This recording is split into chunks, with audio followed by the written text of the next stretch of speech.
साथियों नमस्कार, मैं अखिल संघर्षी राष्ट्रीय अध्यक्ष अखिल भारतीय किसान यूनियन आप सभी का यथायोग्य अभिवादन करता हूं।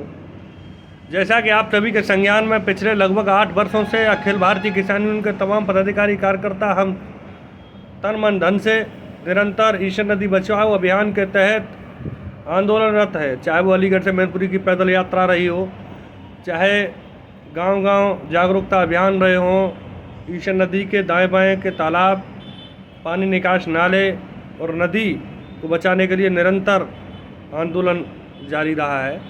ये दुर्भाग्य रहा है हमारे क्षेत्र का। कहीं न कहीं हम लोगों के आंदोलन के पश्चात सरकारों ने जो बजट स्वीकृत किए, उनको अधिकारी, कर्मचारी, ठेकेदार सब मिलके चट कर गए। धरातल पर नदी के लिए उतना अच्छा काम नहीं हुआ जिससे नदी जीवित हो पाती। हम लोग इन सारी चीज़ों से तंग आकर के एक बड़ा निर्णय लेने जा रहे हैं, जिसमें हम चाहते हैं कि आप सभी के सुझाव, सहयोग, समर्थन हम लोगों को प्राप्त हो।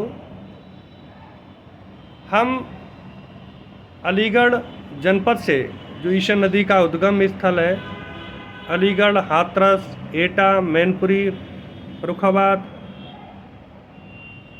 होते हुए कन्नौज और उन बिल्लौर पर जाके जो नदी गंगा माँ में गिरती है, गंगा की समानांतर नदी है। अगर समानांतर नदियाँ अगर जीवित होंगी तो निश्चित रूप से गंगा यमुना भी पुनर्जीवित होंगी। इस उद्देश्य के साथ हम लोग इस ईशर नदी को गोद लेने का कार्यक्रम बना रहे हैं।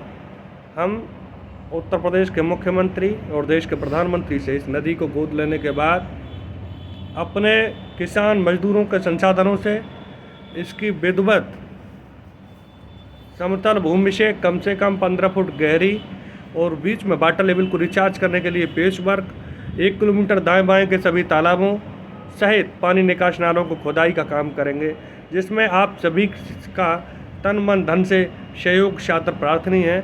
आप सभी के सुझाव और मार्गदर्शन की हम लोगों को अति आवश्यकता है। निश्चित रूप से जिस आंदोलन को लेकर हम लोग 8-10 वर्ष पूर्व निकले थे, वो अब धरातल पर कारगर होता नजर आएगा। आप सभी के सहयोग से, प्रशासन के सहयोग से, चूँकि प्रशासन का सहयोग भी उसमें लेना पड़ेगा। सीमांकन कराने में प्रशासन मदद करेगा।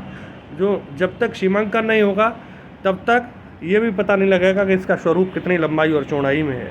अगल बगल के तालाबों की नाप पैमाइश कराने में भी कहीं ना कहीं प्रशासन के सहयोग की ज़रूरत पड़ेगी और आम जनमानस के माध्यम से, आम लोगों के माध्यम से हम लोग जैसा कि आंदोलन में लाखों रुपया प्रतिबार खर्च करते हैं और रिजल्ट कहीं ना कहीं जीरो हो जाता है, तो निश्चित रूप से अब 2 कदम आगे बढ़ के हम लोगों ने ये प्लान बनाया है कि हम इस ईशर नदी को पुनर्जीवित कराने के लिए, जब तक वो विधिवत अविरल उसमें जलधारा का प्रभाव नहीं होगा, निरंतर इस पर काम किया जाएगा।